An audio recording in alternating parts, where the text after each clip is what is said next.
साल था 2024 और डेविन एआई के लॉन्च के साथ दुनिया ने देखा अपना फर्स्ट ऑटोनॉमस एआई एजेंट जो कि पूरी वेबसाइट्स अकेले ही बना सकता था। पर एक प्रॉब्लम थी कि ये सब झूठ था। लेकिन इसके बाद एक रेवोल्यूशन क्रिएट हुआ। अब इंडस्ट्री को नॉर्मल चैटबॉट्स नहीं चाहिए थे, उन्हें चाहिए थे एजेंट्स। लेकिन एआई एजेंट्स को टूल का एक्सेस लगता है, लाइक गिटहब, मेल या डाटाबेस। और यहाँ पर क्रिएट हुए problems like content bloating, end to end integration problems और सिक्योरिटी इश्यूज। इन प्रॉब्लम्स को सॉल्व करने के लिए डेविड और जस्टिन ने एमसीपी सर्वर्स क्रिएट किए एट एंथ्रोपिक। एमसीपी यानी कि मॉडल कॉन्टेक्स्ट प्रोटोकॉल एक ओपन स्टैंडर्ड है यूज्ड बाय मॉडल्स, जो एक मिडलमैन जैसा एक्ट करता है फॉर योर एजेंट्स जब उन्हें एक्सटर्नल डाटा या लोकल टूल्स को सिक्योरली एक्सेस करना हो। But why was it even needed? अब एमसीपी को समझने के लिए पहले समझते हैं कि प्रॉब्लम क्या थी। प्रॉब्लम ये थी कि हर टूल को एक्सेस करने के लिए उसका खुद का एपीआई था और हर मॉडल का अपना टूल इन्वोकेशन मैकेनिज्म। तो हर एक एजेंट के लिए डेवलपर्स को अलग कस्टम इंटीग्रेशंस लिखने पड़ते थे। हर नए मॉडल या टूल के लिए डेवलपर्स को एन टाइम्स मोर वर्क करना पड़ता था। अगर किसी टूल ने अपनी एपीआई चेंज कर दी तो फिर से रीराइट करना पड़ता था। और यही से शुरू हुआ end to end integration problem.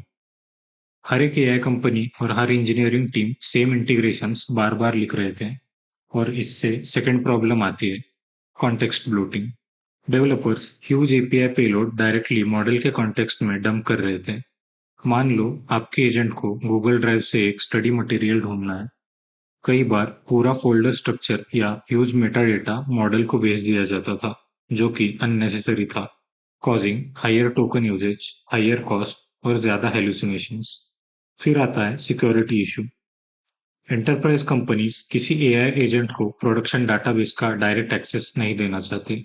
कोई रोग एजेंट गलत क्वेरी एग्जीक्यूट कर सकता है, सेंसिटिव डाटा एक्सपोज हो सकता है या कुछ एक्सीडेंटली डिलीट भी हो सकता है।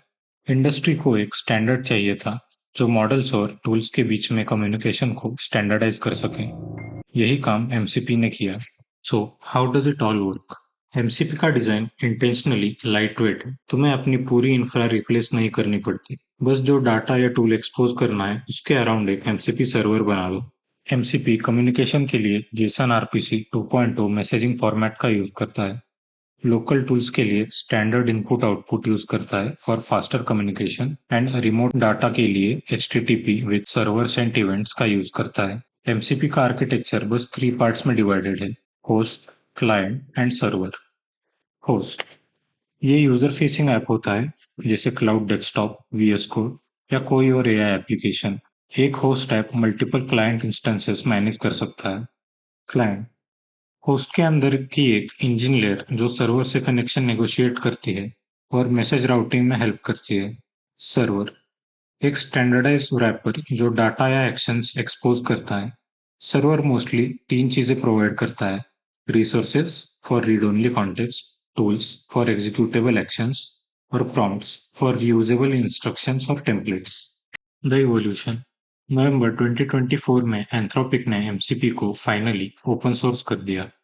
Initially adoption mostly cloud ecosystem और कुछ आईडीज तक ही लिमिटेड था। कंसेप्ट पावरफुल था लेकिन इकोसिस्टम अभी छोटा था। फिर 2025 में एमसीपी ने मोमेंटम गेन करना स्टार्ट किया। रिमोट एमसीपी सपोर्ट भी लॉन्च हुआ। मतलब एजेंट सिर्फ लोकल फाइल्स ही नहीं बल्कि रिमोट क्लाउड सर्विसेज और डाटाबेसेस से भी सिक्योरली इंटरैक्ट कर सकते थे। दिसंबर 2025 में एक और मेजर इवेंट हुआ। एंथ्रोपिक ने एमसीपी को एजेंटिक एआई फाउंडेशन को डोनेट कर दिया, जो लिनक्स फाउंडेशन के अंडर ऑपरेट करता है। इस मूव के बाद एमसीपी सिर्फ एंथ्रोपिक का प्रोटोकॉल नहीं रहा, ये इंडस्ट्री स्टैंडर्ड बन गया। एडब्ल्यूएस, गूगल, माइक्रोसॉफ्ट और ओपन एआई सब इकोसिस्टम्स का पार्ट बनने लगा। जनवरी 2026 में एमसीपी एप्स भी लॉन्च हुए।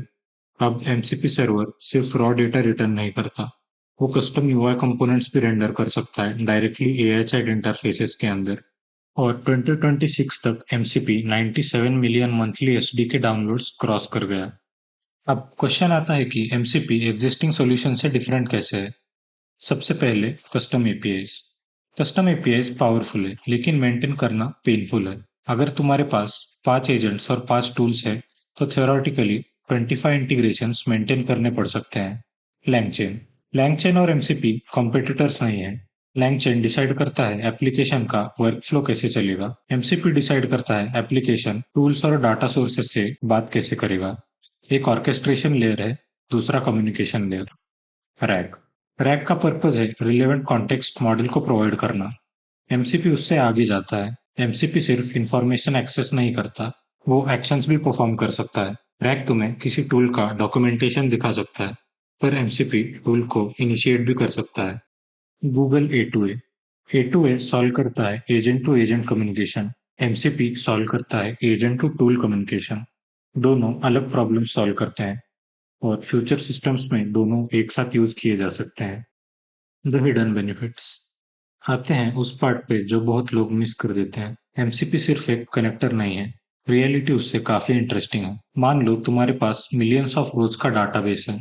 ट्रेडिशनल अप्रोच में huge amounts of data model के कंटेक्स्ट में पुश किया जा सकता है। एमसीपी इकोसिस्टम में मॉडल एक स्मॉल स्क्रिप्ट या क्वेरी जनरेट कर सकता है। सर्वर उस क्वेरी को लोकली एग्जीक्यूट करता है और सिर्फ फाइनल आंसर मॉडल को रिटर्न होता है।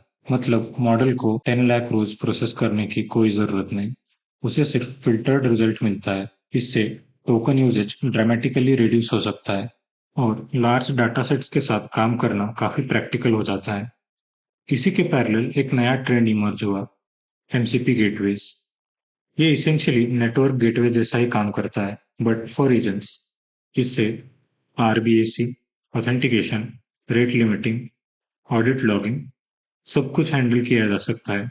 तो अगर हम पूरी जर्नी देखें, 2024 में इंडस्ट्री को एजेंट्स चाहिए थे, एजेंट्स को टूल्स चाहिए थे, टूल्स ने इंटीग्रेशन, सिक्योरिटी और कॉन्टेक्स्ट की प्रॉब्लम क्रिएट की, और एमसीपी ने इन सब चीजों का कॉमन सोल्यूशन दिया। इसीलिए आज ऑलमोस्ट हर एक major AI company MCP support की तरफ मूव कर रही है। क्योंकि अगर एआई एजेंट्स फ्यूचर है, तो एमसीपी उनके इंफ्रास्ट्रक्चर स्टैक का एक फंडामेंटल पार्ट बन सकता है।